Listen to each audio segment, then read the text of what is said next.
All right. Hello, everyone. Welcome to the Show, the Awaken to Happiness Now Global Series. Thank you so much for being here with us today. And today, my good friend, Dr.MoNique is back. And we are going to have lots of fun, like we always do. We're talking about rise of the female ancestors, guidance and support from the woman in your lineage. And I got to tell you, we could all use a little bit of more guidance and support. So absolutely. I'm so excited because we always have so much fun with you, Dr.MoNique, and we always learn so much, and there's wonderful processes that come through.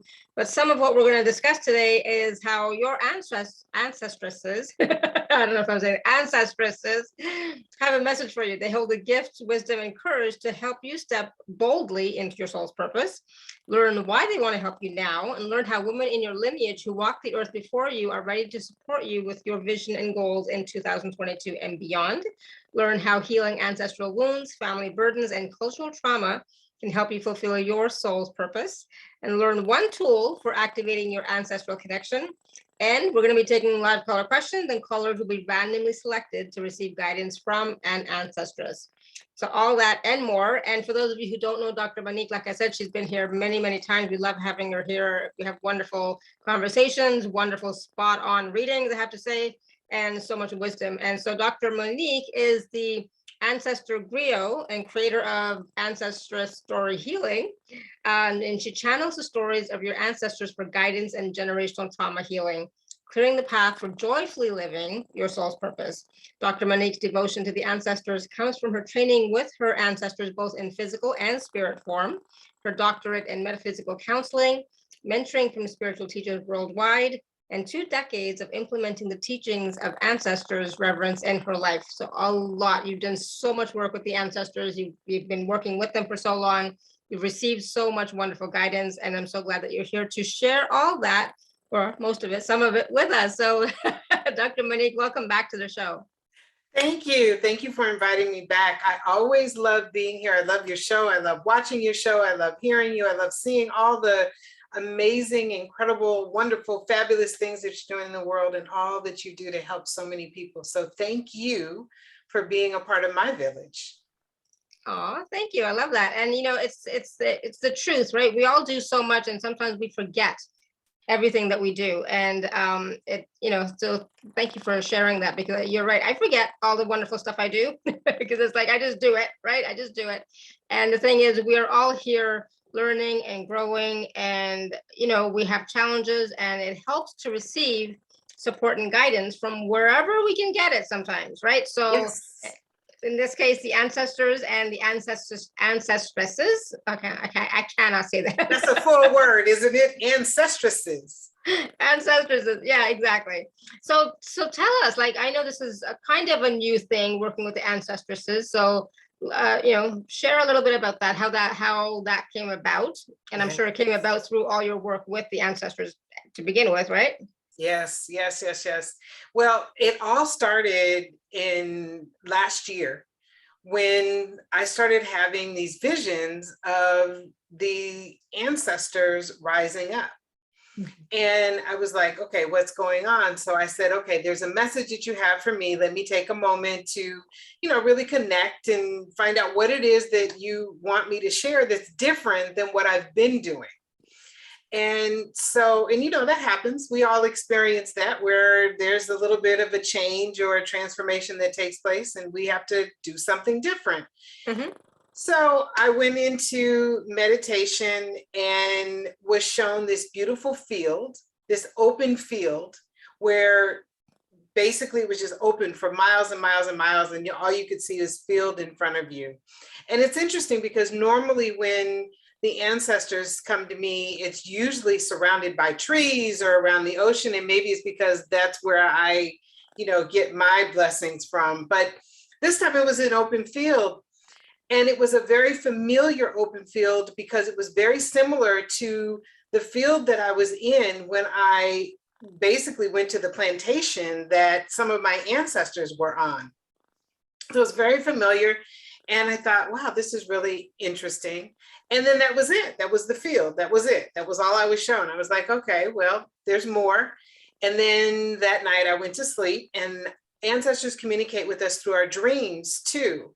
And I said, okay, I'm open to whatever you want to share. And in the dream, it basically showed that I was walking in this field, and the next thing you know, there were other women around me walking through this field. And as we were taking our steps, these ancestresses were rising up, saying, we're behind you, we're with you, we're supporting you, we're guiding you, we have blessings for you, we have gifts for you, we have inspiration for you, and we have just divine love for you. And we want to help all of you really fulfill your purpose in a way that you've never been able to do it before. Mm-hmm. And then the next message was about how many of our ancestresses weren't given the opportunities that we have been given today as women. They were not given those opportunities. They were not given a voice in many cases. They were oftentimes that, person behind the scene helping their families, particularly the male members of their families, accomplish things. And they were oftentimes not regarded as having, valuable information. Mm-hmm. And now they're saying, we're rising up. And we're here to help because we see that there is a need for information from us to shift and change what's happening in not only in the lives of the people that you work with and you serve, but in the world overall. And that we have these gifts that we want to help to create greater peace on the earth, to have a respect for each other, and to have a level of acceptance for each other, and to also treat the earth more kindly. And it was very interesting. So over about, I think that went on for about 8 weeks, where I was still getting these messages. And then it was, we want you to now start doing more. In addition to that, what I started noticing is I was working with more and more people doing ancestral story clearing work. These women were coming forward. Whereas before, there would be a little bit of both. There would be men, there would be women that were coming forward, but women were coming forward. The grandmothers, the aunties, the mothers in our lineages, they were coming forward with some really profound information that I was seeing immediately causing shifts in people. And that's when I said, okay, I'm doing exactly what you want me to do. Let's go ahead and start having these conversations and talk about the power that they have for us. Mm-hmm. Absolutely. And here we are. And here we are. And then that's the thing, is like, at this time that we are in right now, it seems like our gifts, our voice is needed more than ever. Yes. Right? So all those times when we've held back, when we've said, oh, no, it's not the right time. No, I'm afraid. People will judge me. What if I make a mistake? These are some of my words, right? What if I make a mistake? What if people judge me? What if? Well, what if now is the time for you to show up, step up, and share your gifts, your talents, your voice? What if that is what is needed more than anything else? Yes. And that is really what they're saying, is that this is what's needed, bringing people closer to their gifts, encouraging them to really do something with it. I have a group of women that I'm working with that we call them the legacy warriors, the Ancestress legacy warriors, because these are women who are creating legacies in their homes, in their communities, in their families. They're creating, deep legacies. Some are creating businesses that they'll be able to pass on to their family members. Some are creating financial legacies, and some are creating legacies in their community by starting programs that help other people, and volunteering and offering funds to different programs. So these women are creating a legacy, and they're stepping forward and really embracing their gifts so that they can do this. And that's what the ancestresses are saying. And it's not just for women. Let's face it, these ancestresses have messages for men as well, because we all had a woman and women that we came from, mm-hmm. and that are in our lineage. And these women have messages for everyone. And really, the information that I'm noticing that they're bringing forward for men has been interesting, because it is about honoring the women around them and embracing the women around them and listening to them more and encouraging them to fulfill their purpose, particularly the women that are in their families, that they're in relationship with and whatnot. Absolutely. Awesome. And that's the thing, it's like, we all could use a little bit more support. We could all use some guidance, and who better to help us and support us than our own ancestresses, but they know us. We are from their lineage. We may actually be some of them from way back when, right? So you have to remember that too. We may actually be them. So the wisdom that we will receive from them is going to be helpful, not just for us, but for all the other ancestors down our line, right? So it's ancestral healing on a deep level, on a collective level, even as well as women, as men. It doesn't really matter. And the ancestral healing that we're doing at the collective level, at the even at the level of the collective humanity, is going to be helpful. And that stuff that we are clearing, it helps us to move past the emotions and the attachments and get us to greater clarity, right? It does. It absolutely does. We definitely have those wounds, and we have those generational burdens and cultural experiences. We have things within our cultures that have been passed down from generation to generation. Some of them are powerful, empowering, fabulous, wonderful, and help us, while others actually cause us to not fully fulfill our purpose. And we need to release those things in order for us to be able to really step into our true power and our true gifts. And what's beautiful about the Ancestress Story Healing work is we discover these stories. We look at these stories through what I call 8 karmic stories.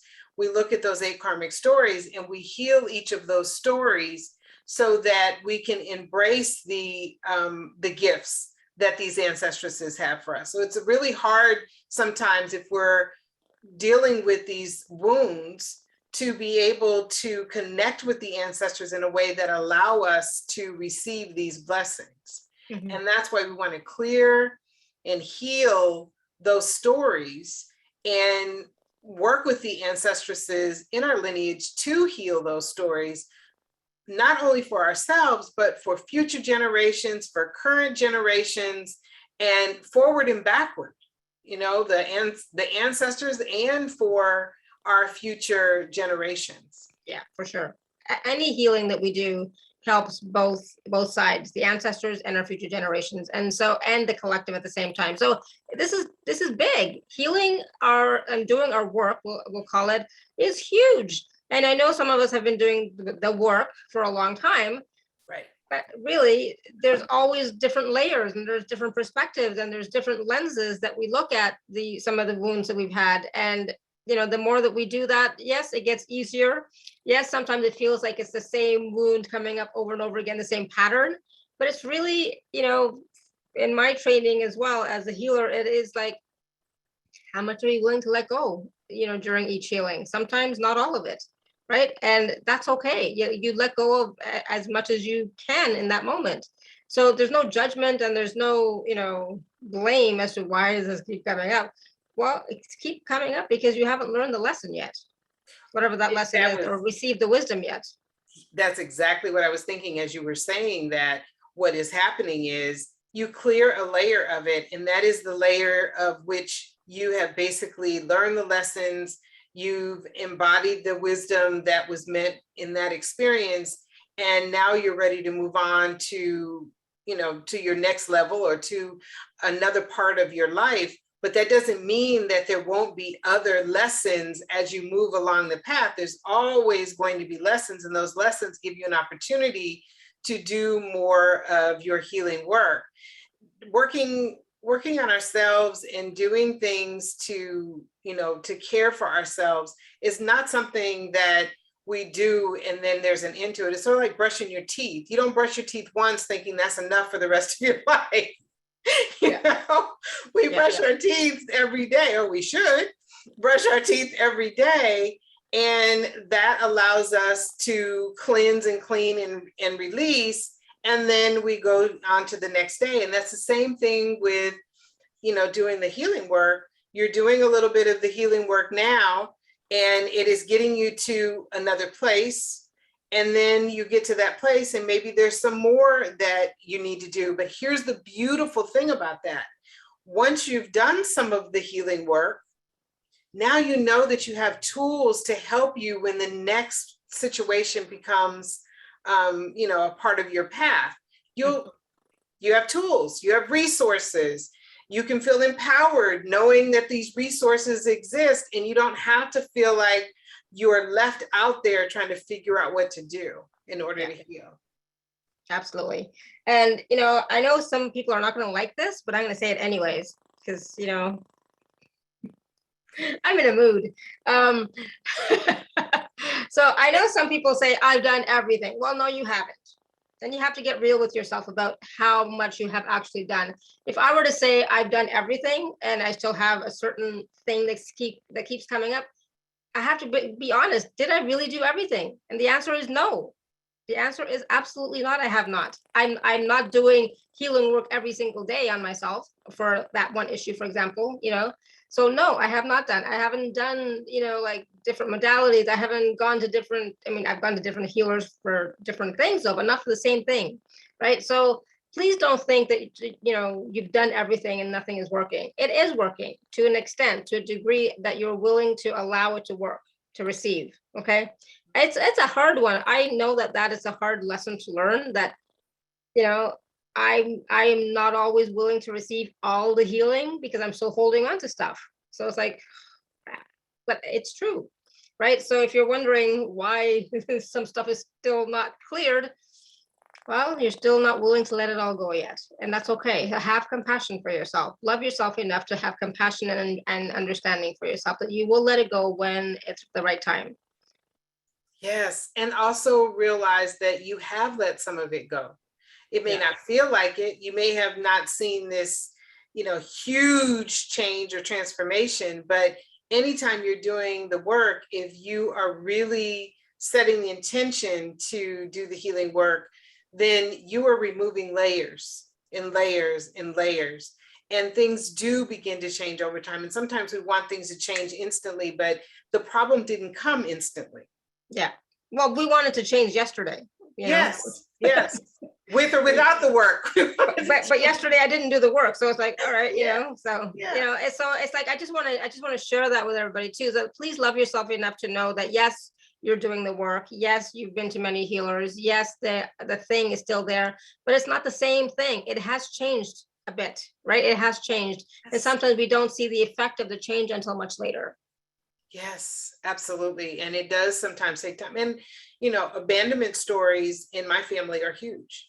And they are, culturally and within my family lineage because of actions that were taken. And then historically, there's abandonment.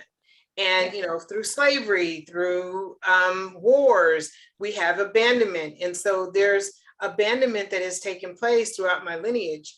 I've done a lot of healing on it. I've noticed a shift in my family and in myself as a result of this. But there are times when some of it I see starts to creep up again. And not only for me, but I see it within my family. And I'm like, okay, this is another layer that I get to release. Yeah. And instead of looking at it like, oh my goodness, I keep doing this, I look at it as, oh, wow, wonderful. I have this tool over here that I can use that now I can do this release even more. I can do more healing. So think about it a little bit. If you can, think about it that way too, that each step you take is another opportunity to use the tools that you've learned to do the healing work for yourself. Absolutely. And it's an opportunity to focus on yourself, right? Do some self-care, self-nurturing, self-love. Yes. And also, a lot of times I see people will go to different healers and different healers and different healers looking for the solution, but never stopping for the moment and saying, do I feel a connection to this type of work? Because the reason why there's so many amazing ways to do healing work is because each of us has different ways that resonates with our soul. Mhm. And I don't expect that everybody in the world is going to come and work with me, because some people need a different type of work. They need to work with a different type of healer, a different type of teacher. And so really stop for a moment and think, do I feel a connection with this work? Do I feel a calling to this particular type of healing work? And I think that sometimes is the problem too. People jump around and jump around and jump around, and they're looking for instant transformation, as you said, like yesterday, and they're not following the process that maybe that teacher has given them to help them really experience the transformation that they need. Absolutely. And then I also say this, sometimes people don't follow through in that they're thinking that one appointment or one session is going to change their lives completely.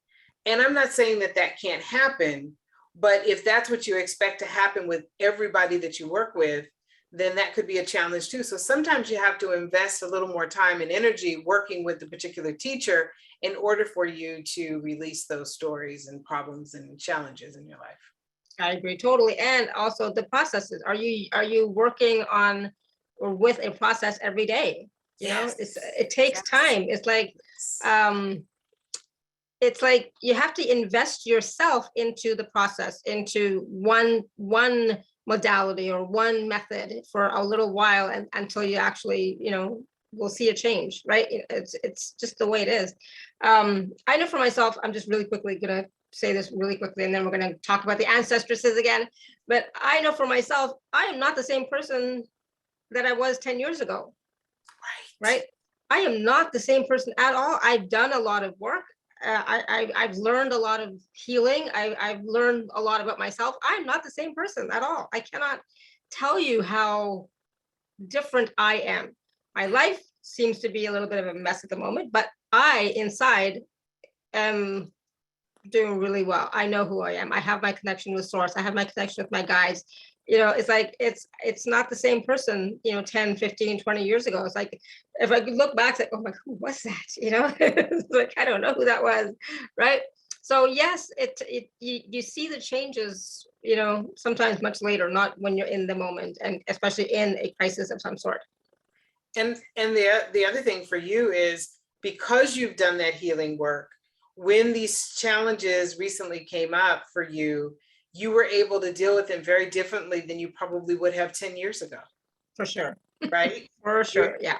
I mean, it doesn't mean that we won't have different challenges and problems and loss and illness and things like that show up in our lives, but it does mean that when they do, we'll be able to handle them in a different way. We'll be able to use skills and tools and resources and healing that we've done along the way to help us move through those times in our lives.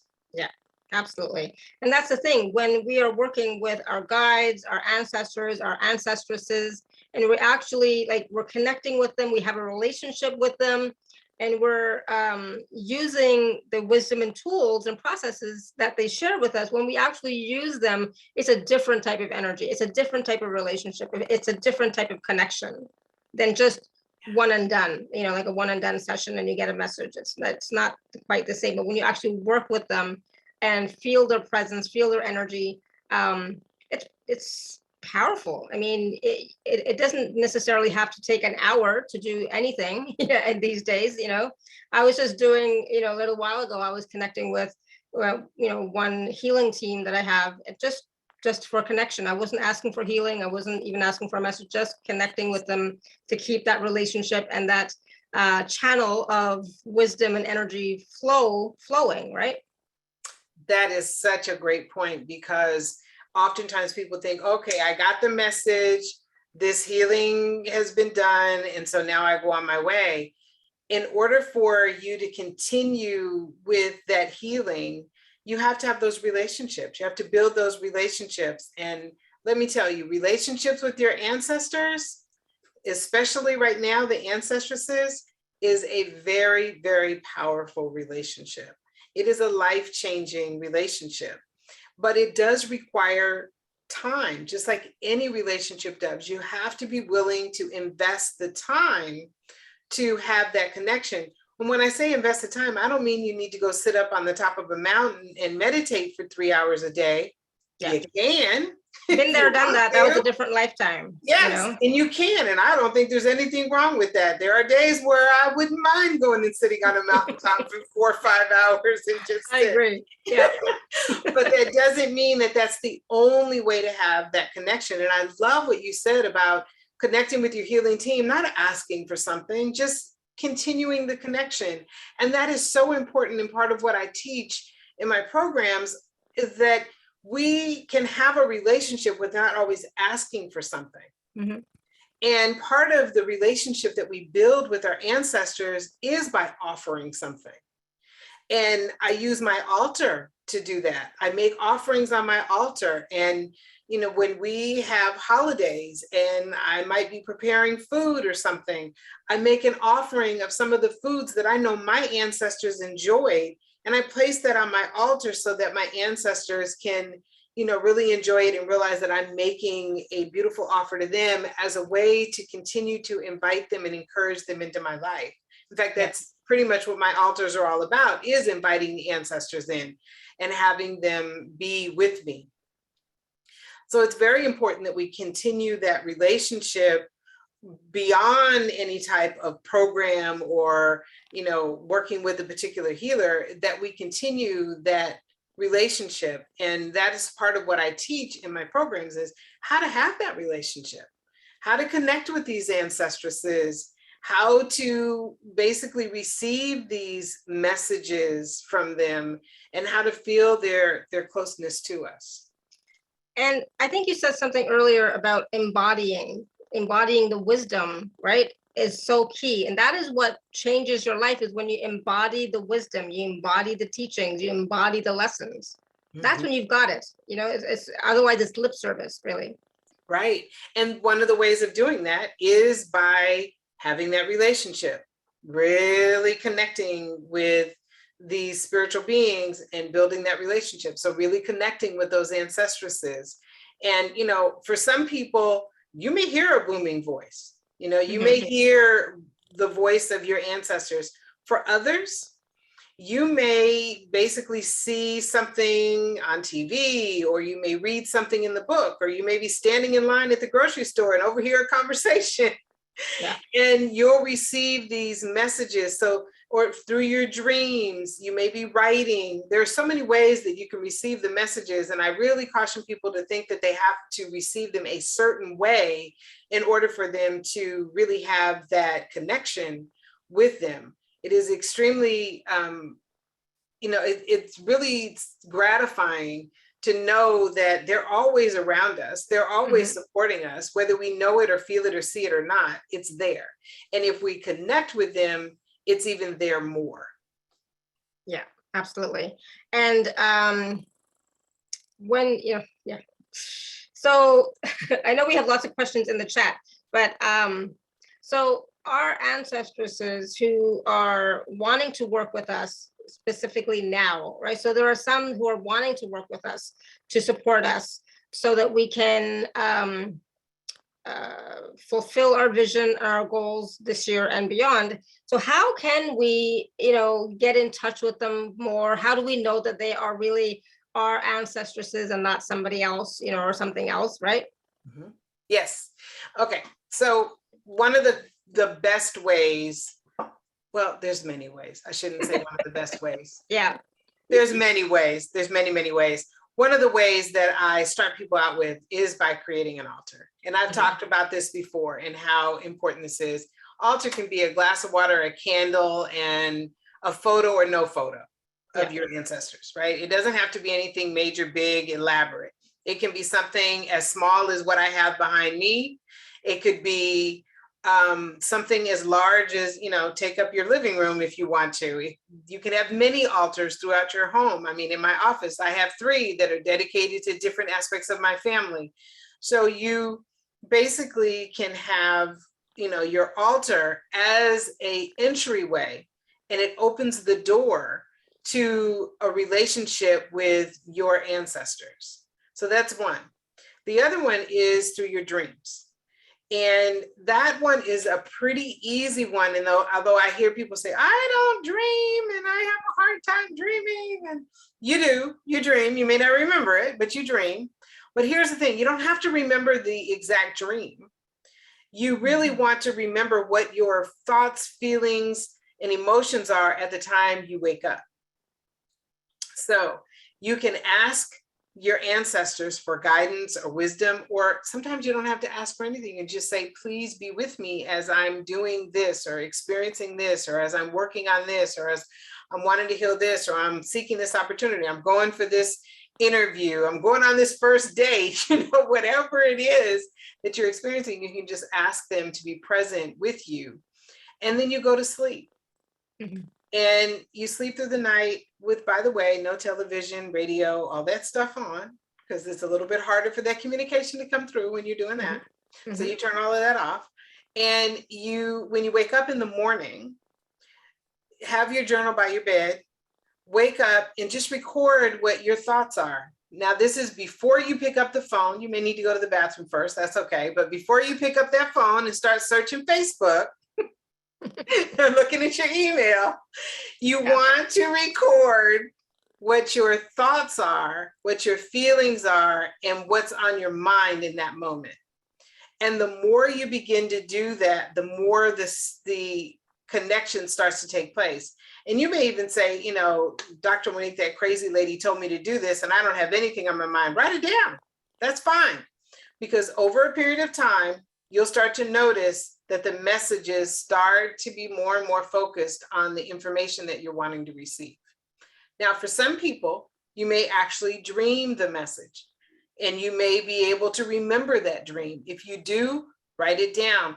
If you don't remember the whole dream, just write down little pieces of the dream. It doesn't matter. Or draw a picture. If there's, an image that you received in the dream, write that down and do that over a period of time.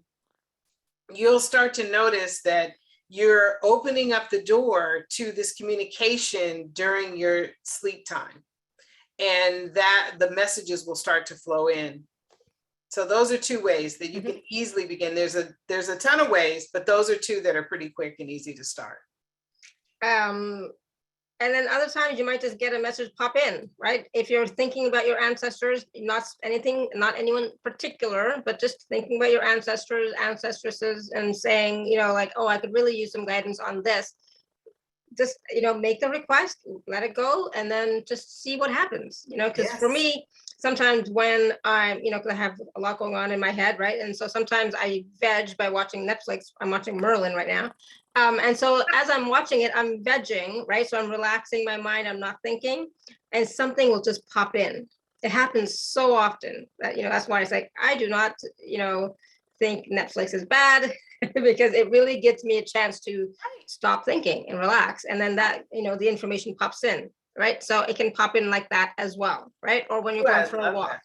Yes, I love that example. And I know for me, it happens when I'm coloring in my big girl coloring books. I like, there's something about the color and the movement of my hands, and to really get into some of the pictures, and I start receiving all kinds of messages and divine wisdom. And in fact, when I'm coloring, I always have a little piece of paper next to me, because I'll get these ideas and I'll jot them down, and then I continue my coloring. And I may be listening to a book at the time, I may be listening to music, or doing exactly what you're doing, watching Netflix or some movie or something that then allows that creativity to flow. So it is important to know that you don't have to do specific things. I mean, those are helpful. Spiritual practices, we need them, we should do them, we have daily practices, but also knowing that just moving through your day is an opportunity to connect. I will sometimes walk past my altar and I'll just say, hi, ancestors, thank you for supporting me, guiding me, and taking care of me, protecting me. I appreciate you. And I keep going. Exactly. That's it. Yeah. So there's an interesting question from Angela. She's asking about, do our ancestors come to us in dreams when something important needs to be relayed? I lost my dad and brother in the recent past. Do they appear to many family members simultaneously for a reason or warning? Okay, great question. So what I have found in working with the ancestors and working with, thousands of people who have lost loved ones, and the loved ones have come back through dreams, usually they're coming back within the year that they passed away. Mhm. Now, they still will come back, and they'll come back and share information, but within the year that they passed away, they oftentimes come back in a way to let you know they're at peace, in a way to let you know that it is okay for you to move forward. Oftentimes they're coming back to just be a presence for forgiveness. So if there's something that maybe you're still holding on to, they're letting you know it's time to let that go. So yes, they can come back. There's nothing bad that they're trying to share with you. There's nothing negative. It's usually just letting you know that they're present and they're with you. Mhm. Exactly. Yeah. So don't make it too significant. It's just, Yeah.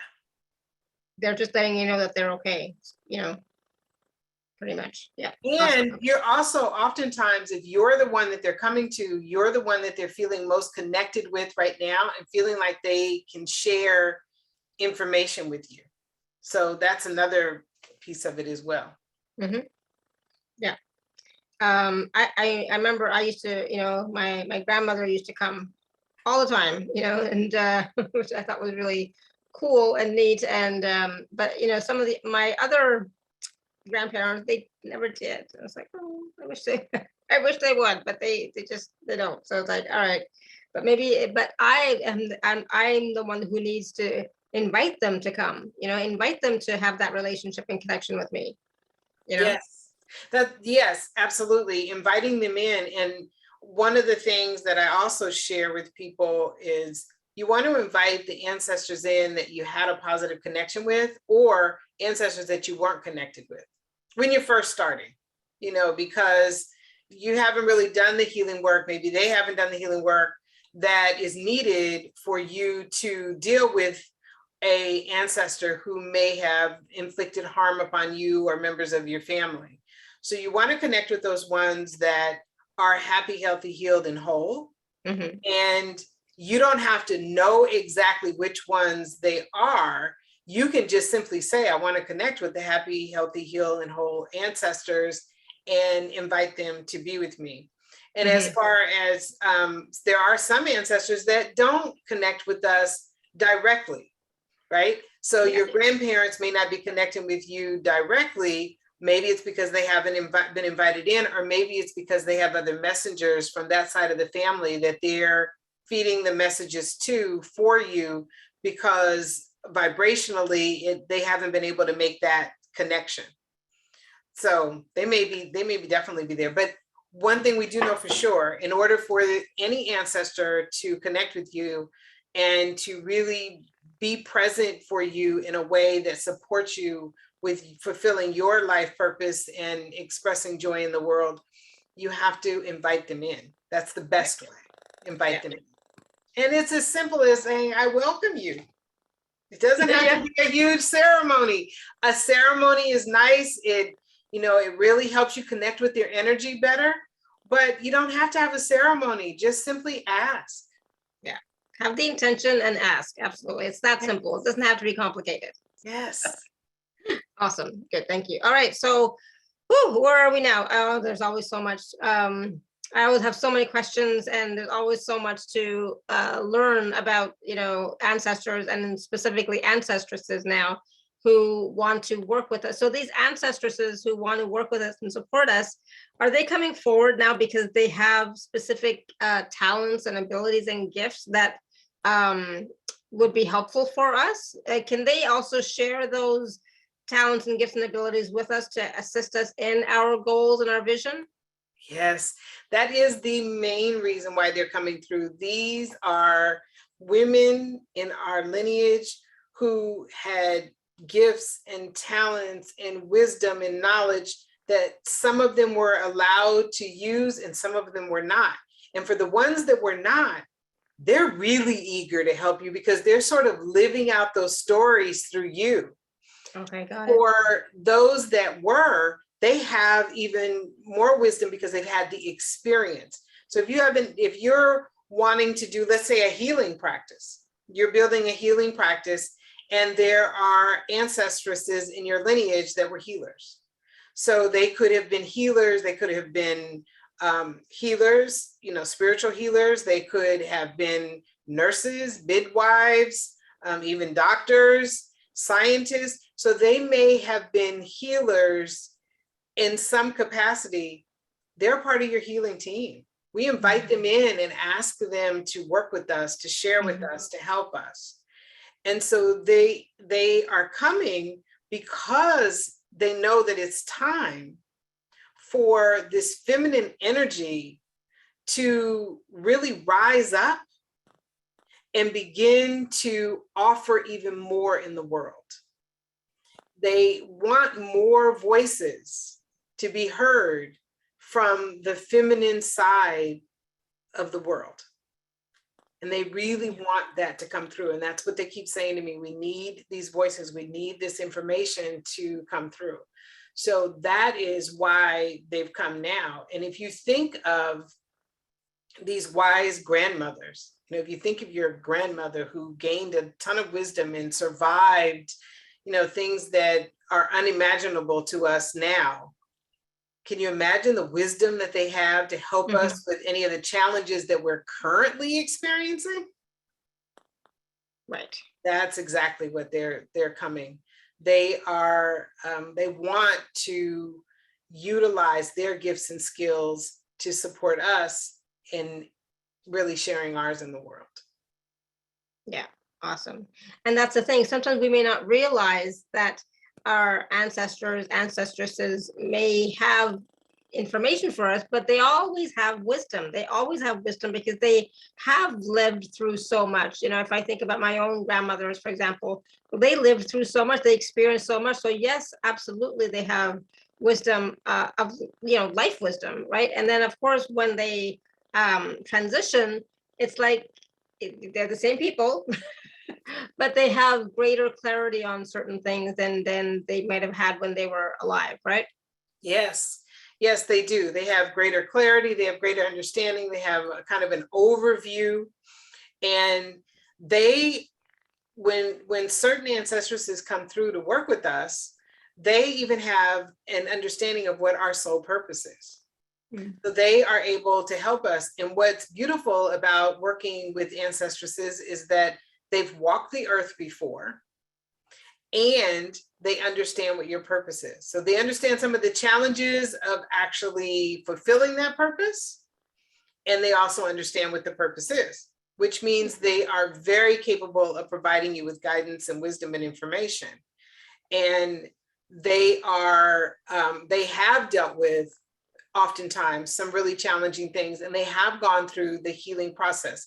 And so what also happens is most of the ancestresses and ancestors that come through to support us and work with us are generally not the ones that are one generation away from us. Not to say that they aren't helpful, not to say that they can't help us, but the ones that are most evolved, the ones that have ascended to a higher level of consciousness are the ones that are coming and helping us. And they're usually 3 to 4 generations and further back. So they could be even the 14th, 16th generation.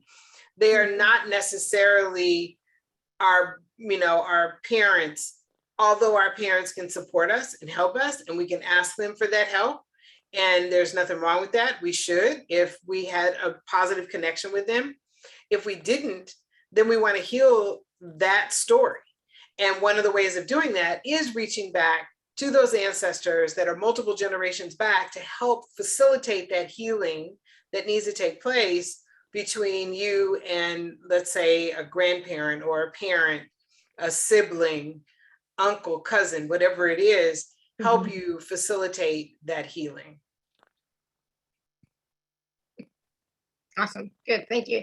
And I'm glad you mentioned that, because it's like I never think back that far, like 13 generations. I never think, because it's like I don't know who they are. Right. But hopefully they are much more evolved than we are right now, right? So yes, they are. Yeah. And we don't always know them. I mean, and that's a good point, because some people don't even know their their parents, right? Yeah. Or their grandparents. And that doesn't mean that ancestral healing work doesn't help. It still can help. You don't have to know specifically who your ancestors were. You just know that you had a mother and a father, and so did they. Right? Absolutely. And that you are the results of thousands of people that came before you. So there are multiple layers, and just knowing that is helpful. And as I shared before, when you're in a situation where maybe you were adopted or maybe you were in foster care, the ancestors from the families that took care of you or the people who provided care for you also are a source of support for you too. And they can also be a situation where you need to do some of the healing work there. If those relationships were not powerful, positive, healthy relationships, then there is some karmic story healing that needs to take place that may have been passed to you from these people who provided you with care. But it doesn't mean that you have to know specifically who their ancestors were, or like I said, even your ancestors to do this work. It's still, it's available for anyone who wants to do it, because we all have ancestors. Yeah, we all have ancestors, absolutely. And just ask for the most highly evolved conscious ancestress, in this case. Yeah, awesome. Yeah, thank you. You're welcome. And it's like, the thing is, just ask for help, ask for support, you will receive it.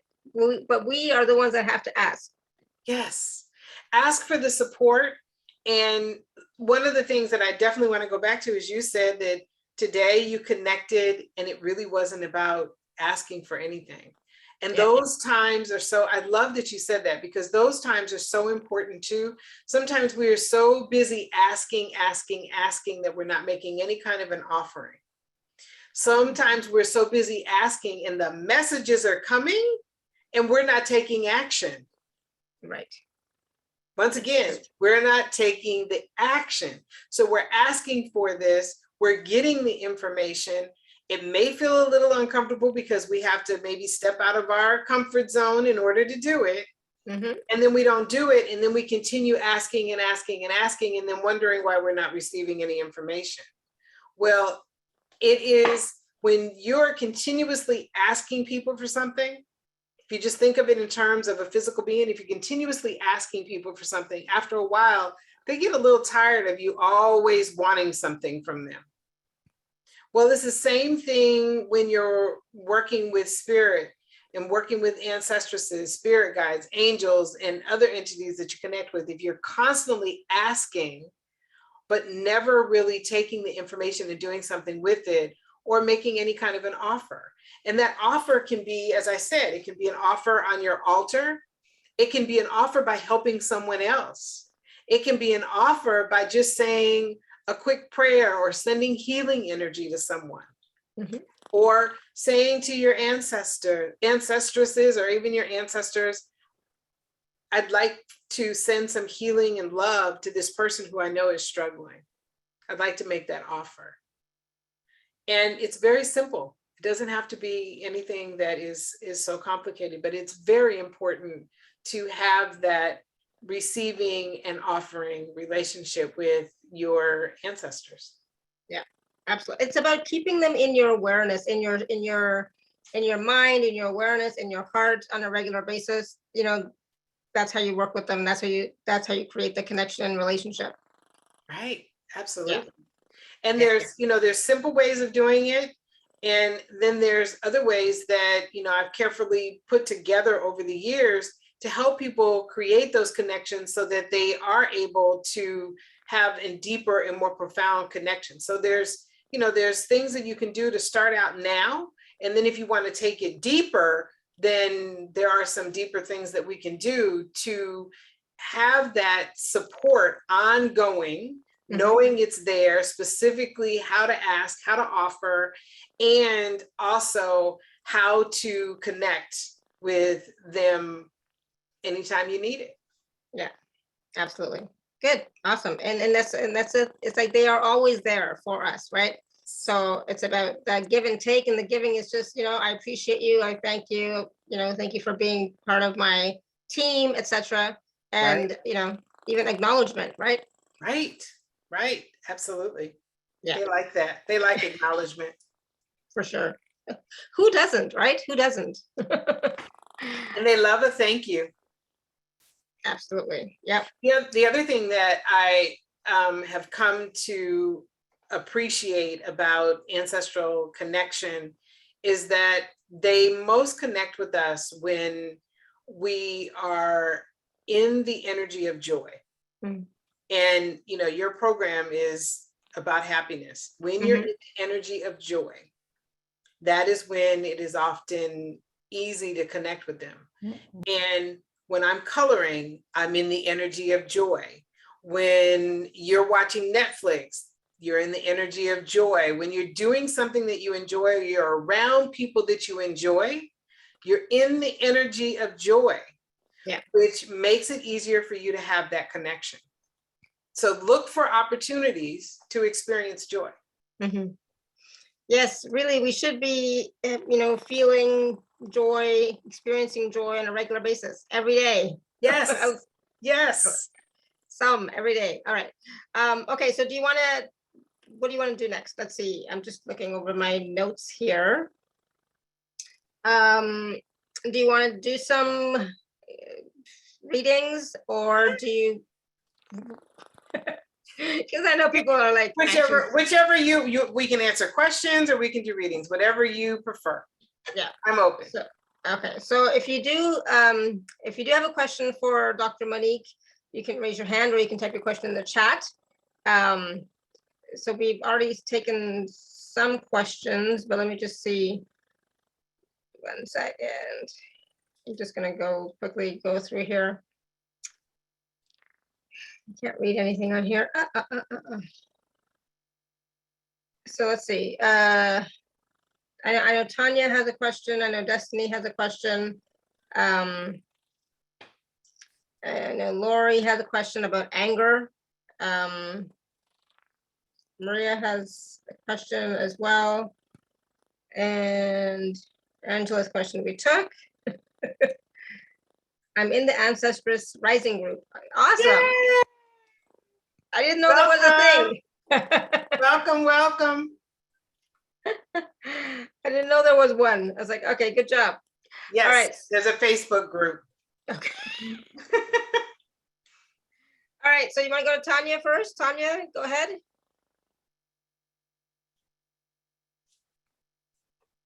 So, do you hear me? Yes. Yes. Yes, good. Thank you.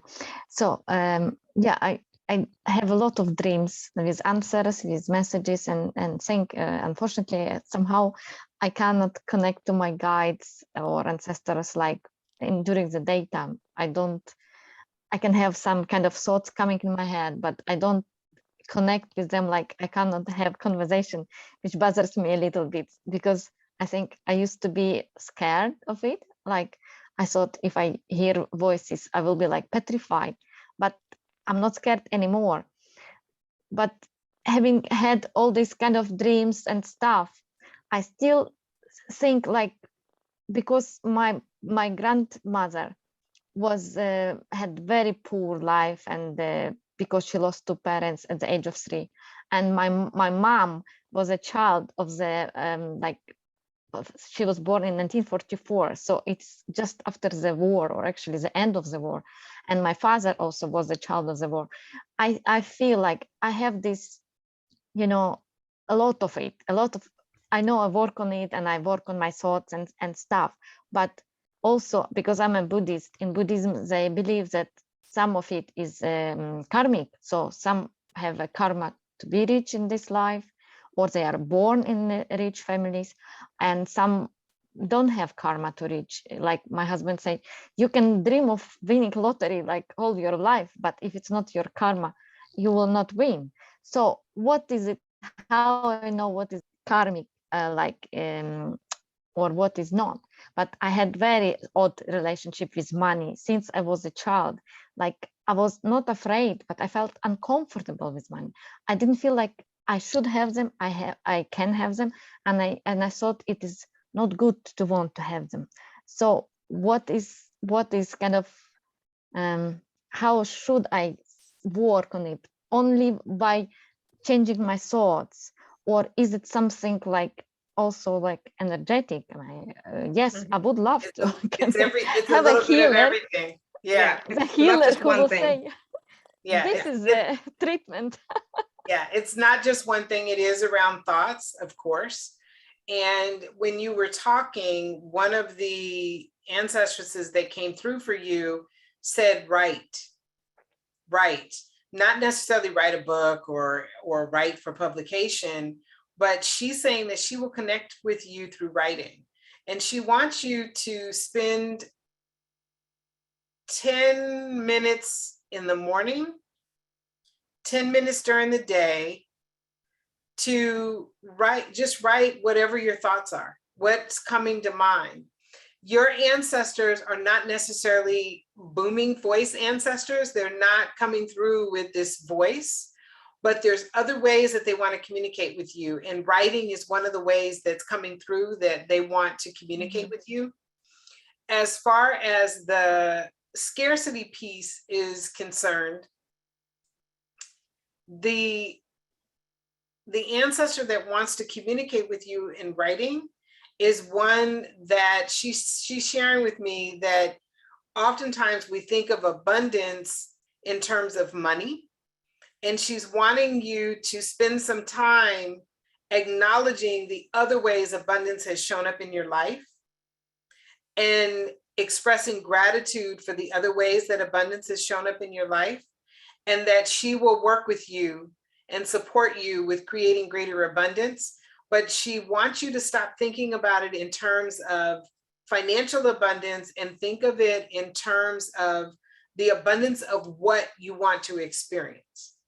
So if you want an abundance of money because you would like to travel, or you would like to give money to help other people, or start a program of some sort, or build a business, or build water wells in another country, whatever it is that you want to do as a result of having abundance of money, then think about what those things are and share them with her as you do your writing session with her.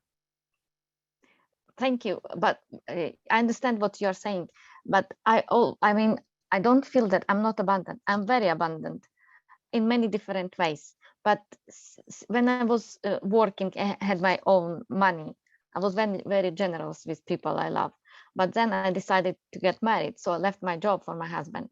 And since we got married, he was very unhappy that I wasn't working. But moving around from place to place and having a child, which I was bringing up by myself because my husband was always busy, I was like depending financially, and I was like, I wanted that financial freedom, but I also felt like I couldn't have it, or I don't know, but I'm having this kind of, all the time, like I feel abundant, but I don't bring anything to the family, and I felt guilty all the time, and I was kind of this, I don't know how to work with these things, I would write all of that, write a letter to that ancestress that I was telling you about, write a letter to her about how you're experiencing, what you're experiencing, how you're feeling, and what you would really like her to help you with. Do it in writing and practice that for the next few weeks and see what begins to show up for you. Messages, ideas, they may come through your dreams, they may come through reading, they may come from watching a movie, they may come from doing, gardening, whatever it is that you're doing, the messages can come from there. But that would be where I would say for you to start, is to start by having that conversation through writing. All right. Yeah. Thank you. Thanks a You're lot. welcome. You're welcome. Thank you, Tanya. Thank you, ladies. Thank you.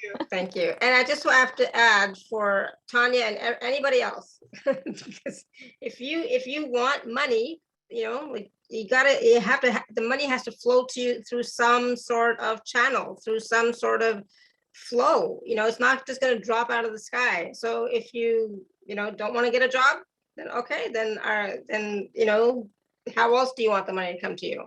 Right? What other stream of, flow do you want? I don't want money to come to me through insurance. God forbid something bad should happen and I get money from the insurance. I don't want that. Does that make sense? So money's going to come to, and I don't play the lottery, but if you want to play the lottery, great, go for it. But what are the chances?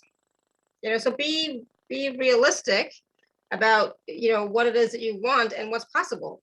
The angels and the guides are not going to drop a bag full of money on your doorstep. I've never seen it happen. So money has to come to you in some way. So either a job, a business, inheritance. I don't want to say insurance because I don't like that, but like investment, something, or a spouse. And just because you are receiving money from a spouse does not mean that you're dependent per se. Even like the money comes from source through people. So, like I get money from all of you, right, for my show, but that money is truly coming from source and it's coming through you. So I'm not dependent on you, I'm dependent on source. Does that make sense? I love that. Go ahead. Mm-hmm. It's like, it's one of those things that it's hard to wrap your head around, but think about it, feel into it. And, and also I think Tanya mentioned she really wants to hear, but sometimes we don't. I mean, I used to hear a few messages when I was younger, but those were like in extreme times. I heard messages in extreme times. Otherwise, I get my messages through knowing and through channeling, through writing. I don't hear the voice unless it's like life and death, kind of thing. Okay, right. So I hear the voice and I also get visions. So yeah, everybody is a little bit different on how that information comes through. Yeah. So don't force it that I only want to get it this way. No, you are receiving all the time. So be grateful and acknowledge how you are receiving the messages. I receive, like I said, I receive visions like, like Dr.MoNique. I receive during my channeling, when I do healing, during just thoughts drop in. And when I'm writing, that's how I receive mostly now. And through feeling, of course, I'm a big feeler. Right. But I don't always hear, and that's okay, because I'm still receiving messages in all these other ways. Okay. So acknowledge how you are receiving messages, because we are always receiving messages from our guides, source, ancestors, ancestresses, etc. Okay. All right. When an Jill. ancestor says to you that that's how they want to connect with you, I would definitely try it. Yeah, exactly. Yeah, if they're saying specifically, I want to connect with you through writing, definitely do it. Like they're saying specifically, this is how I want to work with you. I would do it. It's like, okay, fine, let's do it. Bring it on. Let's go. Okay. Tanya said, I need to learn to trust myself. Yeah, and don't learn to trust, just trust yourself. Yeah. You don't need to learn, just do it. Oh my God, that's like I need a filter today. Go ahead, Jill. I definitely need a filter today. Hi, everybody. Thank you. And I wanted to let you know, I worked with Dr.MoNique a couple months ago, and it was a fantastic session. In fact, I just want to show you quickly. That's my altar back there, where I have like the lovebirds and the candle. And I want to tell you, I was doing it about love, and it honestly, no, I haven't found the love of my life yet, but the ritual of lighting the candle every day, talking to my ancestors, it is truly like exciting. It's like it's part of like I get like a nice little voice and I say like good morning, and I name them by name because I've done like ancestral stuff, and so I have to say I really enjoy the process, and thank you so much. It's been really good. Wonderful. Thank you. So I do have, I was wondering if I could either ask you a question or just give you a little information and see if you get a message from my guide, my guides, my ancestors about it. Sure. So I recently got this new information from a healer just like a couple days ago that when I was in my mother's womb, I had a twin. I didn't know this. And so it's not even verified that there was a twin who died in the second trimester. and that I've been grieving this twin, and that this has been, I feel like possibly holding me back from love, because I've been so entangled with this, like shock, grief, all these things. So I was wondering if there's anything that comes up. I want to just say quickly, I want to ask you a quick question first. How does that resonate with you? How did that feel, and how does it resonate with you? Without even thinking, I started crying when she said it. Yeah, crying in what way?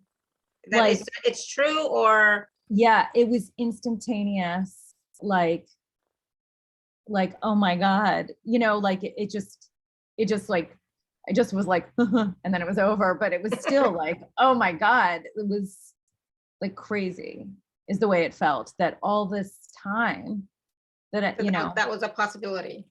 Yeah, and my mother has dementia, so I can't really ask her, but I was, gonna, look around.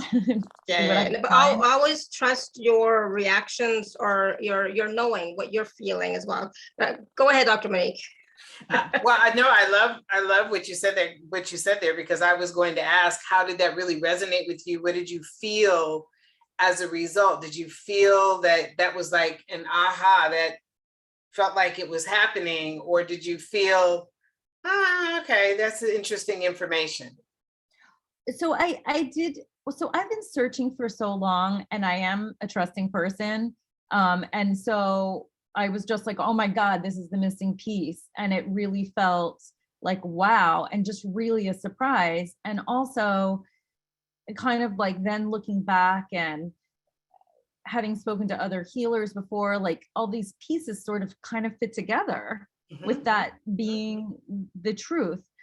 It's such new information that, and like I said, I like cried, I like, and then for really quickly, and I just was like, wow, like I wasn't even thinking, that just happened. So anyway. Okay, wait, no, great, that's good. And as you were talking, there was a piece that came through about this twin that was more of a twin soul, right? And that particular soul is in spirit form and wants to communicate with you, and has some messages for you, because that's an ancestor, right? In a sense, has a message for you about love. And the message that I'm getting from an ancestress in your lineage that is a grandmother 4 generations back, she loves that you've done this work to understand your family lineage, and she wants you to now embody all of the messages that you've received, to begin to really integrate them into the steps that you want to take to move your life forward. And I know that sounds like, okay, what does that mean? But she's saying that you're doing a lot of this work. Now it's sort of bringing it all in and taking some action. So one of the things that she said is to write a letter to this soul, expressing love and welcoming the soul to walk this path with you, supporting you in increasing the love, energy, and vibration that you've experienced with this particular soul. Now, I'm not getting a clarification on whether or not there was actually a pregnancy, but what I am getting is that there was another soul that wanted to come into physical form at the time that you did. And for whatever reason that did take place. Now, was that before your mother was pregnant, or was that after? I don't know. But the important thing is that there is a soul there that you can invite to support you and help you and be a part of this path with you and help you to create love in your life. Thank Put you. something on your altar in honor of that soul. Interesting. Okay, so yeah, that's amazing. Do you know if the grandmother 4 generations back was maternal or paternal? Maternal. Thank you. Thank you so much. Yeah, you have on your mother's side, there are some, I think we may have even talked about this. You have some really powerful healers and women that accomplished some things in their lifetime that were unusual for women to be able to do. And because of that, many times the relationships that, the relationship that you're seeking, their relationships weren't there because they were sort of, pioneers. They were the leaders. They were women that were breaking barriers and doing things that other women didn't do. So their relationships were a little bit strained and difficult, but that doesn't mean that yours have to be, right? That doesn't mean that you can't have the relationship that you want. It just means that once you embody the idea that these are powerful women, and now to balance that out, you are a powerful woman who is going to be in a healthy, loving, kind, mutually loving relationship. Perfect. Thanks so much to You're both of welcome. you and to You're everyone welcome. for their questions. It's all very interesting. Thank you, Jill. Bye. All right, 1 second. Jan. Oops, sorry, Jill. Oh, here we go. Jan, you want to unmute yourself?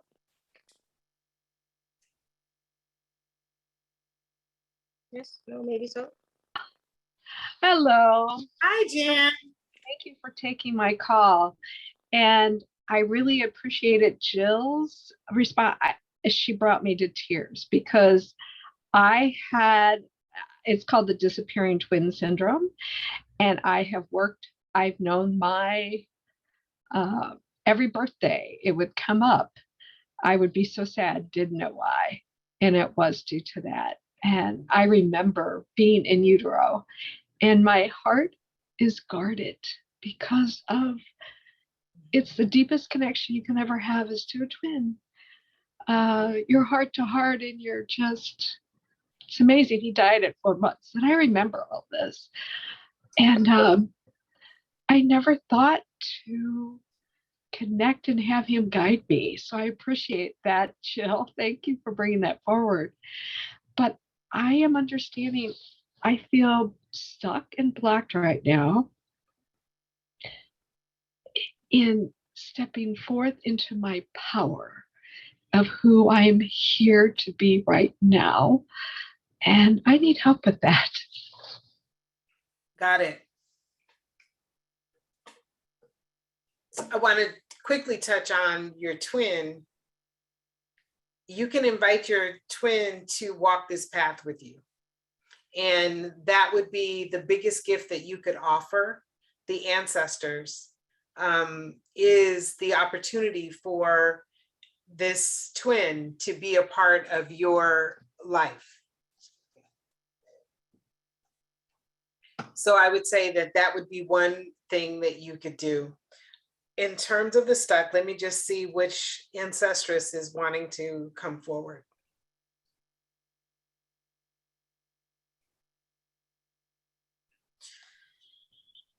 So on your, excuse me, on your father's side,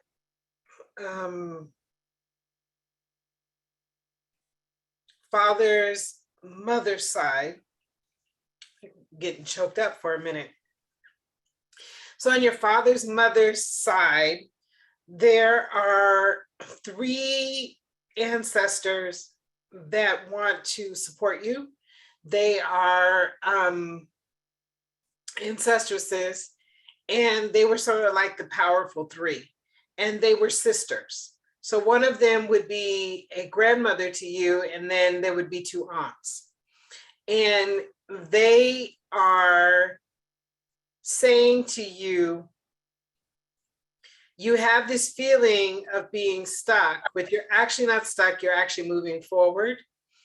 And it's just that it's not happening as fast as you want it to. And so one of the things that they would love for you to do, I don't know what it is today, the ancestors are all about writing letters, but really writing a letter about what would it look like when you weren't stuck, right? And then surrendering to them any of these feelings of being stuck. So really kind of writing about this, getting it all out on paper, and then placing it on the altar. And it doesn't have to be, like I said before, it doesn't have to be some big booming altar, but create something that is an honoring of your ancestors, including your twin. Something that just honors them and welcomes them into your life. But these three are at times in their lives when they felt like they weren't able to do the things that they wanted to do, they supported each other with moving through the chaos, the challenge, the feelings of not being worthy, not valuing themselves. They helped each other through that. And now they want to work with you and help you. So think of maybe they're saying 2 to 3 things that you would like to see different in your life, and write about what that different looks like for you, what that would look like. And then place these on your altar. You don't have to do them all in one day or all at one time. Begin to place them on your altar and invite these 3. And so these 3, the 3 things that you can place on your altar that actually honor them. One is a piece of fabric in the colors pink or blue. And the other is a flower. And this is going to be a funny one, but the third thing is the actual flour, bread making, cake making flour. Put that there because one of those ancestors loved to cook, loved to bake. And so put those things on the altar, write your letters that they ask you to write, and then see how things begin to unfold. Because I think that it's almost like there's just a little bit of something in front of you, it's like the word is gunky, and it's starting to clear and move away. This will help you kind of move past that and clear that energy out so that you can step more into what it is that you want to create and do. Oh, thank you so much. So you're saying it was on my father's side, but my grandmother's mother's side. Yes, it would be your grandmother on your father's side. So it's on that line of your lineage. Okay. Number of generations back, quite a few generations back. Oh, it's back a ways. Okay. Yeah. Do you know how many that goes back? Does it say? I'm getting 5 or 6 generations. Okay. My husband does work on that, so I'll have him work on that with me. Yes, absolutely. You might at least be able, even if you can't get exact names, you might be able to kind of look and see where these people may have lived or where they may have come from and that kind of thing, and get a feel there too. Okay. All right. Thank you so much. You're welcome. Thank you, Jen. Thank you. Alara, there's a message from Maria that I just saw. And she was saying that I guess there was someone on your show that talked to her about pressure over her jaw. And I wasn't sure. She said I couldn't quite understand what her last part of her message was, but I'm wondering if she's feeling like that would be a reason not to connect with the ancestors. I couldn't quite tell. Yeah, I don't know. Okay. I can't understand what's written there either. Okay. Well, Maria, if you want to type something else in, then because there's never a reason not to connect. And yes, there are times when there's some things that we're experiencing physically as a result of the karmic stories that are in our lineage that have been passed down from ancestor to ancestor. But that doesn't necessarily mean that we shouldn't connect with them. If that's what you're asking, you definitely can still connect, because also there are blessings that they've passed down to us as well. And we don't want to miss out on those because of some of the things that may not be positive. But having that connection can also help with some of the physical things we're experiencing. So anyway. Yeah, but also at the same time, like, do your protection stuff, ask for the highest level consciousness ancestress to come in, So we're not asking for somebody who is not whole, healed, and complete. We're asking for somebody of the higher consciousness. Yeah, absolutely. And, particularly when you are just starting out, you want to, as I mentioned earlier, you want to work with those healthy, whole, healed, loving, kind ancestors. Those are the ones that you want to work with. Yeah. When you want to, do a little bit of deeper work, then that's where you really want to learn how to work with the ancestors who may have left some things and passed some things down to us that are creating challenges in our lives, or, health challenges in the case that you were talking about. So that's when you want to work with someone that can do that. And like you said, ask for your protection, make sure you have that energy of protection around you so that you're only connecting with those beautiful, kind, loving, wise ancestors. Absolutely, always. All right, Destiny. Poor Destiny's been outside in the cold, waiting all this time with her hand raised. Hi. Oh my goodness, she does look cold. Cold. Actually, it's not too bad today. It's kind of rainy, so it's not snowing anyway. I guess I'm wondering, right now, I'm contemplating really seriously hard why I'm still continuing to endure what I'm going through. I'm like trying to figure out to myself, what is it that I'm supposed to be learning from all of this bullshit, really? Because it's just not been nice. And right now I'm dealing with a lot of black magic and just really, really dark stuff. And it seems like I really want things to shift. And I'm wondering when this is going to happen. So Destiny, I've said this before and I'll say it again. If you're dealing with black magic or entities or things like that, a call like this is not going to help you. Okay. But it's not, for that, you need deeper work with one-on-one. I've given you names of people to work with, that I know do miracles and work. I have cleared it. I've cleared it. You haven't cleared it if it's still there, right? If you're still feeling that way. But let's see if Dr.MoNique has a message for you from some of your ancestresses who may be able to assist. Yeah, but a message is not the same thing as a healing, right? Yeah, and that is a great clarification. These are just messages. We're not doing healing. I'm just letting you know which ancestors are available to support you. The healing work is something that is a much deeper process. And I agree with Alara that if you feel like you're dealing with black magic and that kind of thing, you really do need to work with someone in depth who can help you. One of the things that you can invite in for yourself right now are the ancestors in your lineage who are, as we mentioned, healthy, healing, happy, healed, whole, loving, kind, powerful healers who can come and help you and assist you in connecting with the right person for you and having the resources to be able to do that healing and having the open mind, heart, and spirit to receiving that healing, and asking them to provide a level of protection for you and surround you with a level of protection so that you can move past some of the things that you're dealing with. But it definitely requires a deeper sense of work.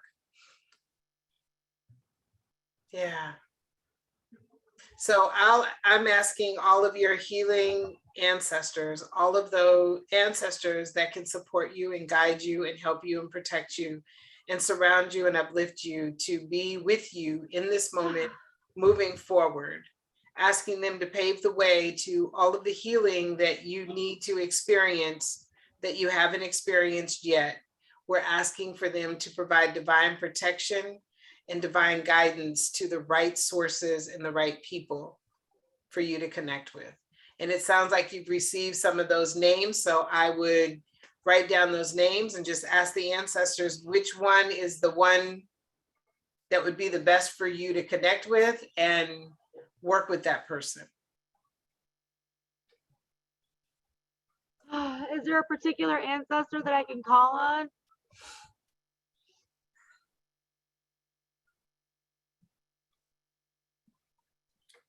As you said that, they were like all of these ancestors that were coming forward from both sides of your family, ancestresses that were just kind of rushing in. So there isn't a particular one, but it looks like most of them that are showing up are 4, 5, 6, and 9th generation. And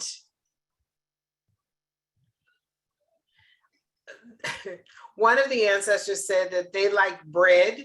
So you may want to create a little altar and put bread on the altar and basically, make this an offering and ask them for support and help. That's really strange. I just went to the store yesterday and I was like looking at bread. And for some, I was like looking through all this bread. There you go. Okay. So you're already getting the message, right, of who to work with. Mm-hmm. Thank you. Awesome. Good. Sending you love. Awesome. Thank you. Okay. Where are we? So there was an interesting, there was an interesting question from Angela really quickly, which I wanted to ask you, because she's out of curiosity, if someone is named after an ancestor, do they have a link to him or her or share gifts or traits? Sometimes. Yeah. Not necessarily. Sometimes it sometimes can be easier to connect with that particular ancestor. In my family, all the first girls in my family have the same middle name. And so Elizabeth, all of us have the same middle name. And I do feel a sense of connection all the way back to the grandmother whose first name was actually Elizabeth. And so I do feel a sense of connection, but not with all of them. So with some more than others. And so in the case of the name, it can be that you do embody some of their strengths and traits, but also some of the challenges that they experienced, some of the issues, some of the chaos that they had in their lives. And it can also mean that they are walking with you and supporting you and guiding you, or walking with you and wanting to basically be more of a part of your life than they need to be. So that's an energy that we work with case by case. So it just kind of depends on the different ancestor and what that ancestor's life was like when they were living, and what healing they've actually gone through as a result of passing, and then what the connection was to like, for instance, if your person is named after a grandfather, what was the connection to the father, right? So really taking a look at that lineage. So that's a little bit deeper work that we do one-on-one. Mm-hmm. Awesome, thank you. And so Rosemary, when people say, I've been told to do this by somebody else, then, really that question should go to that other person, but it's an interesting question. So I've been told to release the bloodline. Oh, I don't know why you would do that, but okay. No matter what I do, clearings, readings, they have not yet gone. Can you tell me what they want and or what needs to be done? Is it a timing or a contract? So I don't understand that part. Like, why would you want to release a bloodline? It's a part of who you are. It's a part of, you know, what made you you. I understand releasing the attachment to, releasing some of the energies, you know, but even then, I wouldn't be like a releasing, would be more like a healing, I would think. But I'll let you answer. Yeah. Want to answer this in the best way. Yeah, because I've already, like, you know. Yeah. Okay, so here's what I've seen happen around ancestral story healing, or clearing, or, you know, ancestral healing, is that there's been so much focus on what's negative in the lineage and not enough focus on what those true gifts and blessings are. And so there's a thought that you want to clear, you want to get rid of them, because we oftentimes remember and know about the negative pieces. Right. And we don't spend enough time thinking, oh, wow, my grandmother raised 5 kids as a single woman, educated all 5, traveled the world, bought homes, and gave a lot to the community. Okay, let me think about that and how that empowers me.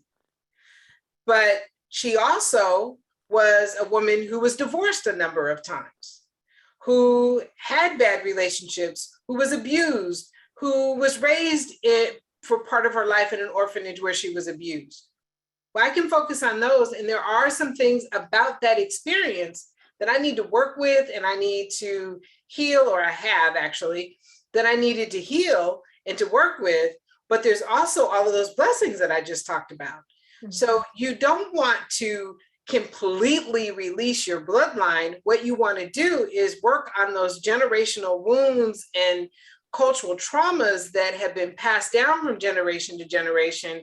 You want to deal with those family burdens and patterns that you see that have shown up, and you want to heal and clear those, while also remembering all of those beautiful things that can help you move your life forward and fulfill your purpose and experience more joy in your life.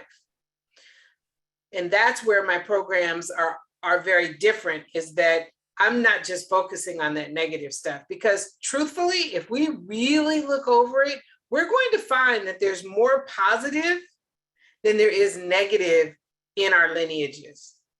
And if there is negative, right, like, it's about having compassion for the person, you know, right, for whatever they were experiencing at the time. I mean, I can't imagine what some people in my you know, ancestry would have experienced. It's like, I would have deep compassion for them, because it was a difficult time that they probably went through. So I'm sorry, Rosemary, I don't really understand why, you know, it's not the way I was trained as a healer and teacher to release a bloodline. I don't know the value of it myself. So I'm sorry if I offended you in any way, but it's foreign to me to hear that kind of thing, because I don't think that's something that's possible, or that would be helpful in the long run.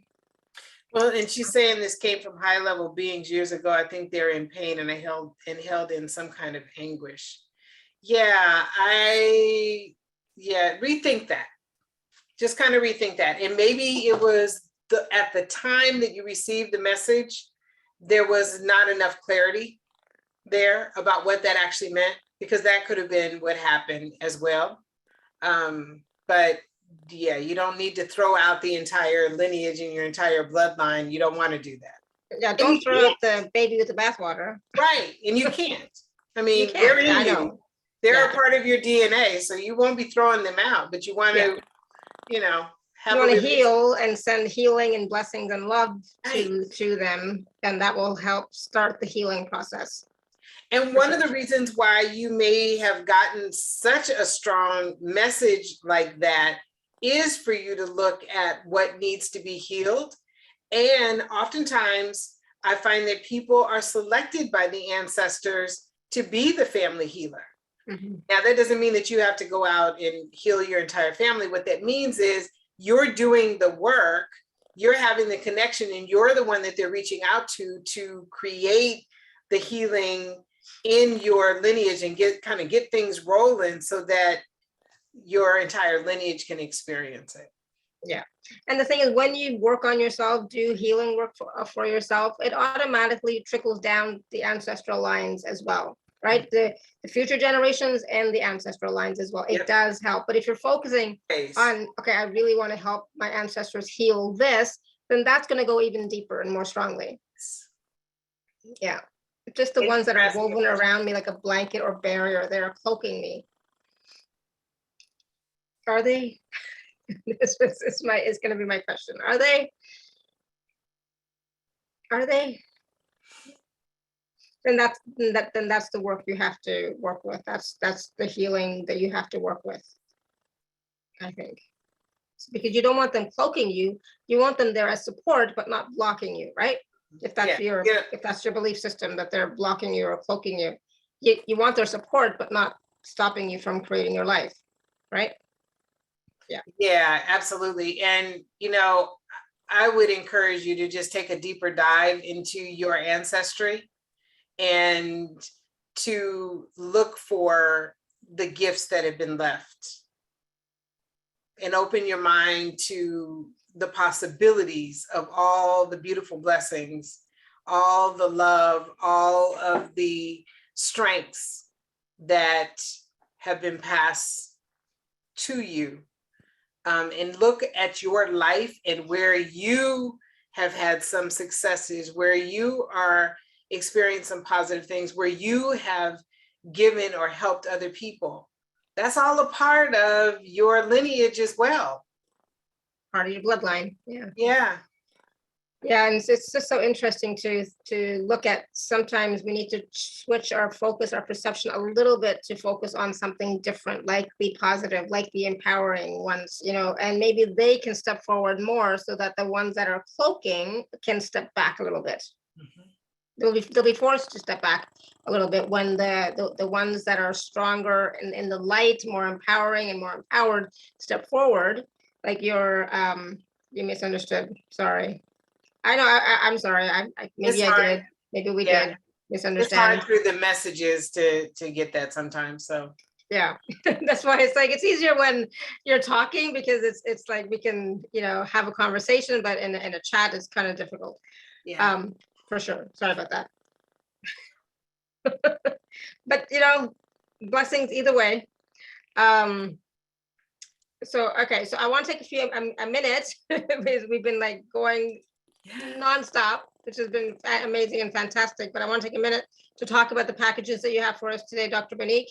And I'm going to put them in the chat as well. 1 second. So alara.at/show/Monique2. And I'm going to share my screen once. I think I should be able to today. I couldn't do it yesterday, but I think I should be able to do it today. Yes, awesome. All right, Dr. Monique. So we have 2 packages. Yes. Okay, so let's take a look here. This package is actually a new package that I am offering. It is a completely new program. It is different than any of the programs that I've offered before, because there's new information that is coming through from our ancestresses. So this is the Ancestor Story Healing Program, and it's an identifying your karmic stories, connect with your ancestresses for healing generational wounds. And what that means is we are going to be identifying your karmic stories. What are the karmic stories that are in your lineage?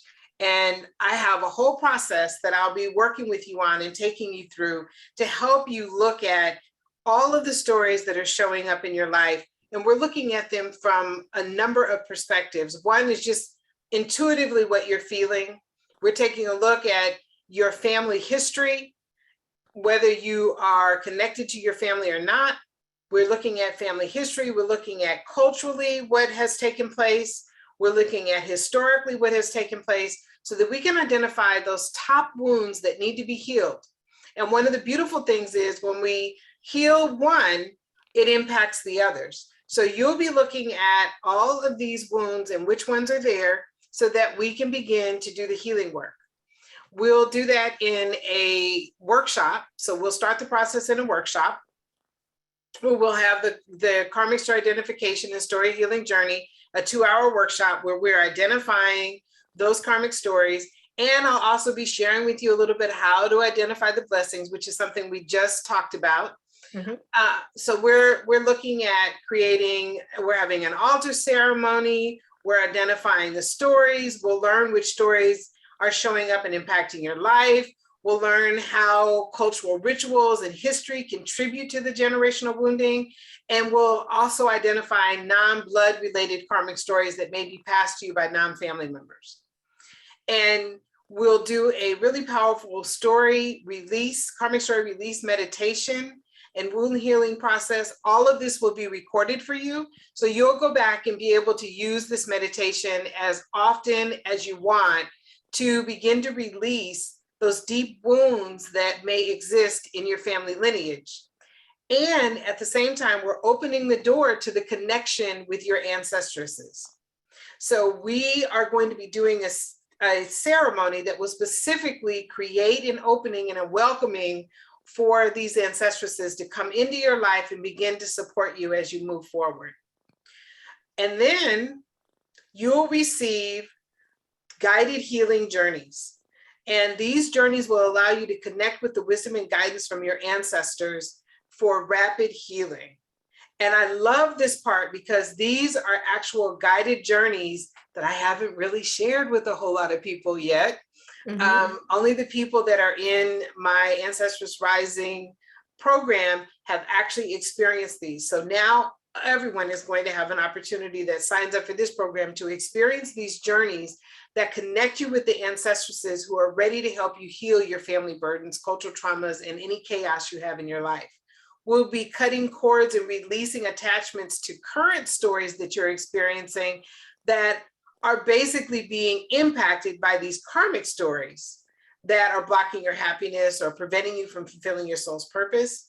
And we'll look at designing a new story moving forward through these healing and guided journeys that I'll be sharing with you, that you'll receive and be able to listen to these over and over and over again to support you and help you. And each time you listen to them, different information will come forward and will support you with different aspects of your life.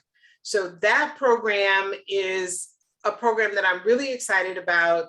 It is $222. And Alara will tell you a little bit about kind of what she does there. I love her magic and the specials that she offers. So I'll go ahead and let you do that. Yeah, so package A is $222, and there are 2 and 3-part payment plans available. And as well, for 24 hours, you can use the code TACS10 to receive 10% gift from me. And then package B. Yes. So package B actually includes an Ancestress empowerment clearing session with me.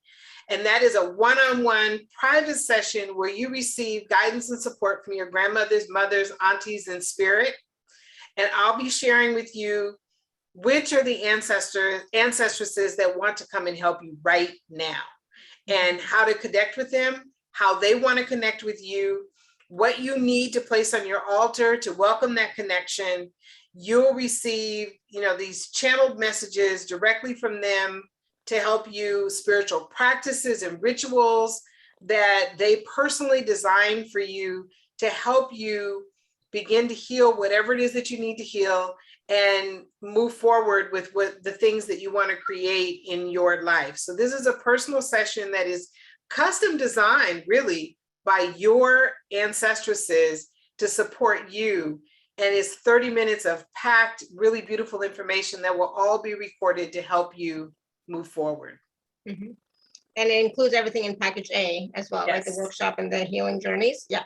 So Yes. this is package B is 342 or 324? Yes. No, maybe 342.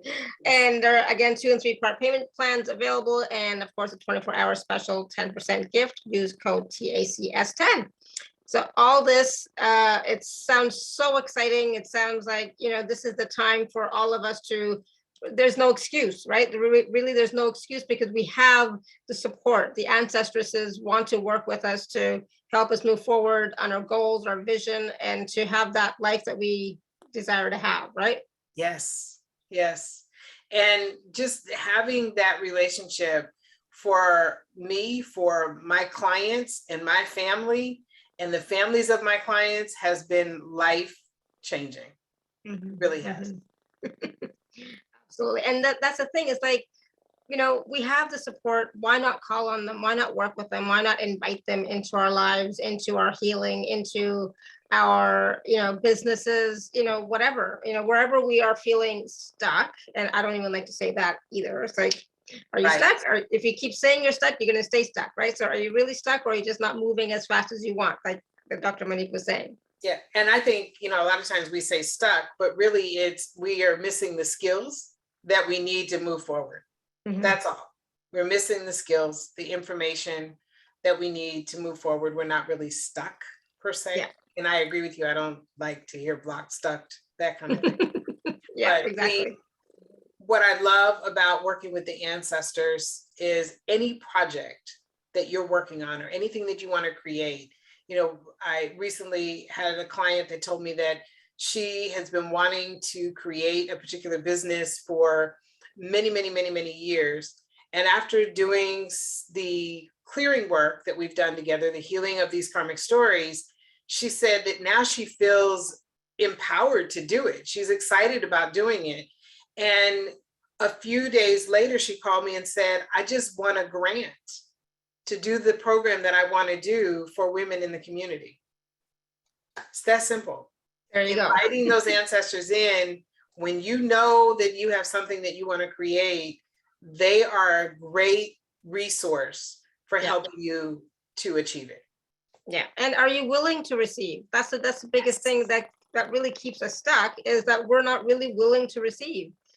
I know it's like nobody wants to hear that, but you know, we have many reasons why we're not willing to receive. I don't feel worthy enough. I don't feel good enough. All those things are, you know, we experience them. We feel that. And that's why we don't receive as much as we can. And that's also why we don't release as much as we can, possibly, you know? So, and we all go through that. So please don't get me wrong. I'm guilty as charged as well, right? For that.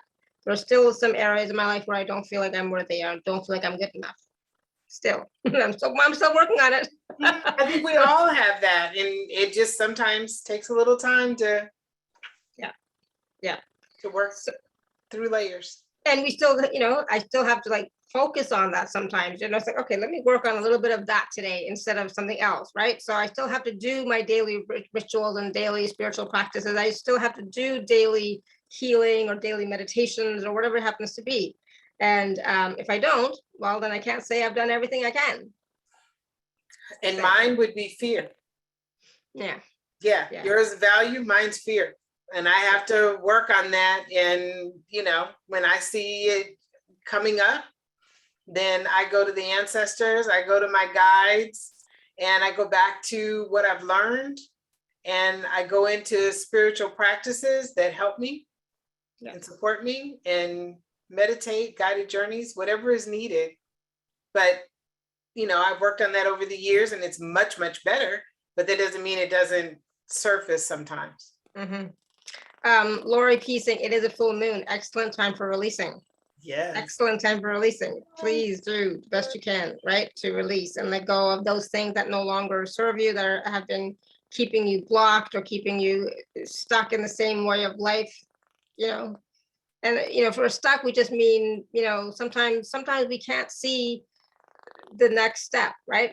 We've all experienced that, right? So that's when it's like, that's when you really need to ask for help. It's like, all right, ancestors, guides, angels, whoever you want to work with, please show me the next step. Please guide me. Please give me some sort of message that I will understand. Okay. Yes, that I will understand.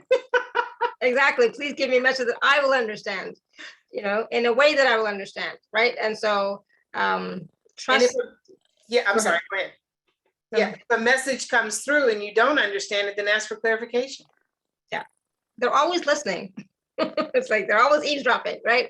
So, you know, you can always ask, oh, what I don't understand what that means. What does that mean? Can you please give me more? You know, tell me more, right? So, you know, they don't stop, is what I'm trying to say. They don't, you know, they will support you as long as you continue to keep that relationship and keep that connection with them. It's when we stop that we get in trouble. For me, anyways, it's when I stop talking to God or the angels or my guides, that's when I get in trouble. When I am not engaged in a regular daily spiritual practice, I get myself in trouble. Yeah, yep, absolutely. Okay, so did we cover everything? Because I know it's already almost 2 hours, but did we cover everything we wanted to do? I think we have covered it all.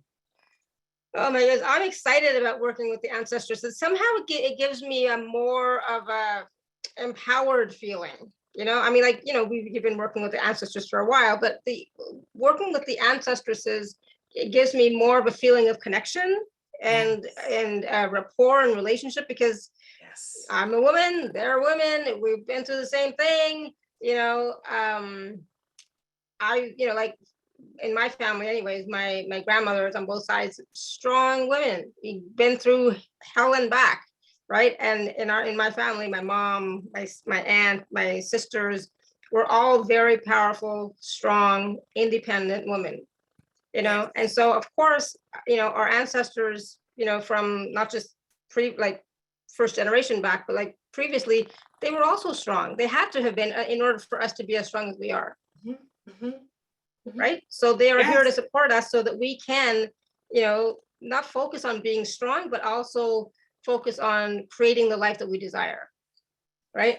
Yes. And like you said, those women in your lineage, they are there, they are powerful, they are strong, they are encouraging you to continue to do what you're doing and the work that you're doing. And I just love it. Ancestress Rising, that's what I keep saying. This is the Ancestress Rising. Yeah, I love it. When I saw that title, I was like, oh, that's powerful. I love that. It's like the ancestresses are rising to support us, are rising to share, to say that they're here with us. They've got our back, So now it's up to us to also rise as empowered women that we are. Yes, and accept their support. Because we are going to be somebody's ancestresses in the future. Yeah, there we go. We're as my client always says, I'm an ancestor in training. Yeah, exactly. I'm an ancestresses. I'm an ancestress in training. Absolutely, yes. I am. Yes. Yes. And so what do I want to teach my future generations? Right. What do I want to model? What do I want to, Right. So, and what do I want to pass to them? What do I want to be embedded in their DNA? Yeah, exactly. So think about that and really, be that person now, embody that wisdom, embody those talents, embody those capacities now, so that when they are passed down, our future generations are greater than we ever were, right? Yes. We want them to be greater than us, more powerful, more empowered, more, conscious and aware than we are. Agree. I agree. It's all within us to share with our future generations, and it's all with us to heal the past ancestors and past generations. We can all, we all work together. It's not like, we're not alone, right? Not at all. We are here. I love this. I think this is going to be fantastic, a fantastic process and fantastic program. And even the journeys and the meditations, it's about continuing to do them after the workshop, after, the first time, continuing to do them so that you go deeper and deeper and clear and heal layers and layers and really see who you are. Yeah, this is not a one-time program. It is, you go through the program, but you have access to this information to continue your learning and journey. Yeah, and it's about continuing so you can embody the wisdom, embody the healing, embody the teachings and energies. Yeah, I love it. So powerful. Thank you. Thank you. And thank you everybody for all your questions. I'm sorry if we didn't quite understand some, but thank you for being here and thank you for being vulnerable and sharing and being here to support all of us as well, because your energy helps to make the show, right? So thank you for that. And again, of course, thank you, Dr. Monique, thank you all of the ancestresses that were here with us, right? Because again, they're always with us. If we remember to call on them, if we just, have the slightest intention, okay. I mean, I have pictures of some of my grandparents, so it's like, I know they're here. And it's amazing what the energy can do for us to support us. So thank you. Thank you. Thank you for having me and inviting me. Thank you to everyone that came. And as you said, for being vulnerable and asking questions. It isn't always easy to share the information or ask the question publicly like that. So thank you so much for being open to doing that. And I'm sure that all of our ancestresses are open to being here and supporting us as we move forward and as we bring this to a close. So thank you, Alara, for, as I said before, the gifts that you share in the world. You're such a beautiful person, and I'm so grateful for you. Oh, thank you. And thank you, everyone. Please do check out Dr. Monique's new package, new program. It's available at alara.at/show/Monique2. So please go check it out for yourself. It's going to do wonders for you, for your healing, for your connection with your ancestresses. Oh my God, it's so hard for me. It's going to be so wonderful for you, and you will see changes. You will see changes in your life. So I just want that so much for you. The change that you want is what I want for you. So thank you, everyone. Until next time, may you continue to be blessed and be with an abundance of joy, peace, love, happiness, prosperity, and radiant health. I'm surprised the dogs haven't come in here yet. But thank you so much, everyone. Bye for now. Bye. Bye, everyone. Bye, Paul.